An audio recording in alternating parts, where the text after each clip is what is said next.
Back in April of 1990, I was about to graduate from the finest seminary in the country, Perkins School of Theology at SMU. And I was sitting in my home one evening when the phone rang, and my ex-wife answered the phone. And she came in and she said, Michi, it's some preacher from Baton Rouge wanting to talk to you about a job. And I said, well, who is it? And she said, I don't know, but he sounds just like Jimmy Swaggart. And so I got up and I went to the phone. I said, hello. And the voice on the other end of the line said, Mr. Head, this is Larry Stafford from the Blackwater United Methodist Church in Baton Rouge. And I remember putting the phone down on my chest and looking at my ex-wife and saying to her, you're right, he does sound like Jimmy Swaggart. That's where my ministry began. I joined Larry there at Blackwater as the associate pastor, and I served there for 3 years. And since then, I've had the privilege and the honor of serving at the St. Luke's United Methodist Church in Baton Rouge, the McGuire United Methodist Church in West Monroe, the Jefferson United Methodist Church in Baton Rouge. And now I'm in semi-retirement, and I'm thrilled to be the pastor at the New Life Community Church in Luling. We're having a great time here. The people here are wonderful, and I feel blessed to be here.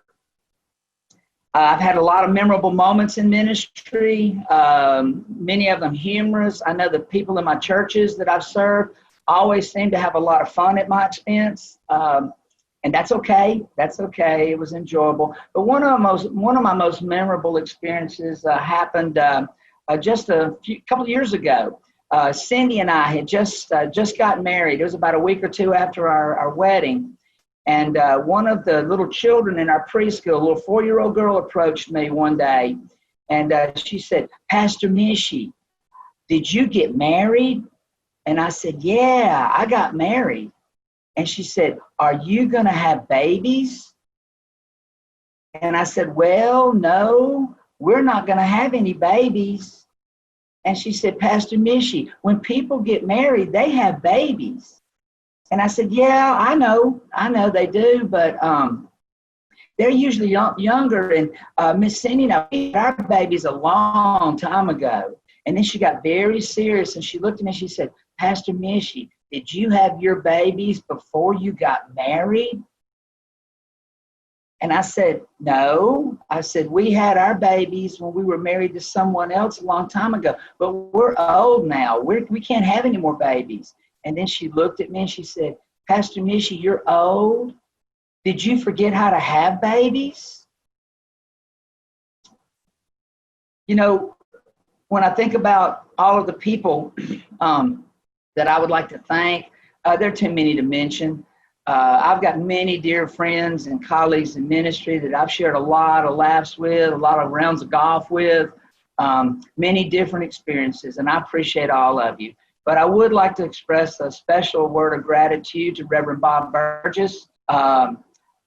He's a dear, dear friend of mine, and Bob was my district superintendent when I was at McGuire in West Monroe, and he was right there when we were making that difficult transition, when we were relocating the McGuire Church to a new location.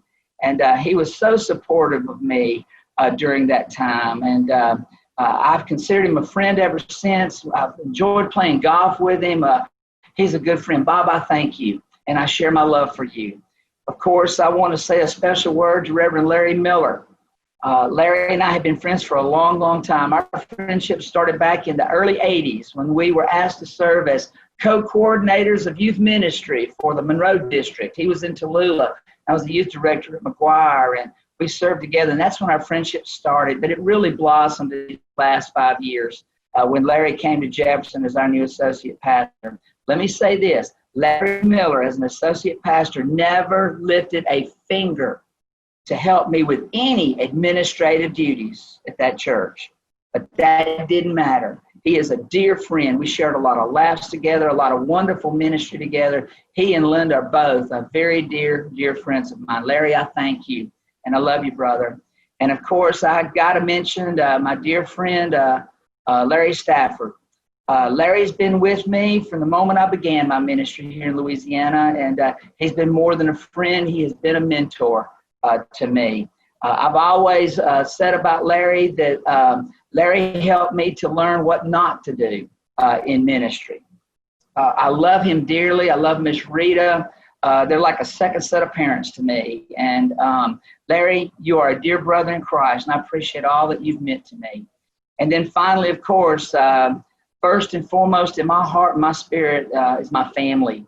My two kids, Jordy and Carly. I know I've always called them my two little Guatemalan terrorists, but they have been two incredible kids. They have put up with a lot. They've made many sacrifices. There were many of those times on weekends when they were doing things, baseball games and cheerleading events and all that, they couldn't be there because of my job. They had to endure a lot, as all children ministers, and they never griped, they never complained. They just loved their old man. Jordy and Carly, I love you, and I'm so proud you're my kids. And of course, I want to say something special about my wife, Cindy. God has blessed me richly bringing her into my life. We've been married for 2.5 years now. She hadn't thrown me out yet. But Cindy is one of the greatest blessings I can celebrate in life right now. She is patient with me, and that's not an easy thing to be. She has loved me. She has supported me. Every day that I spend with her is a blessing. And I know I'm in semi-retirement now, but I'm looking forward to the day when I can get into full retirement and spend every day with her, our little granddaughter, Annabelle. Hopefully there may be another grandchild on the way. Jordy and Carly, not you, okay, not you. But anyway, we're looking forward to sharing life together, and I can't think of a better person to share it with than her. I want to thank the Louisiana Conference for giving me the opportunity to serve in ministry for these 30 years. I have loved every single moment of it. And I'm looking forward to what semi-retirement and full retirement will bring. Thank you very much.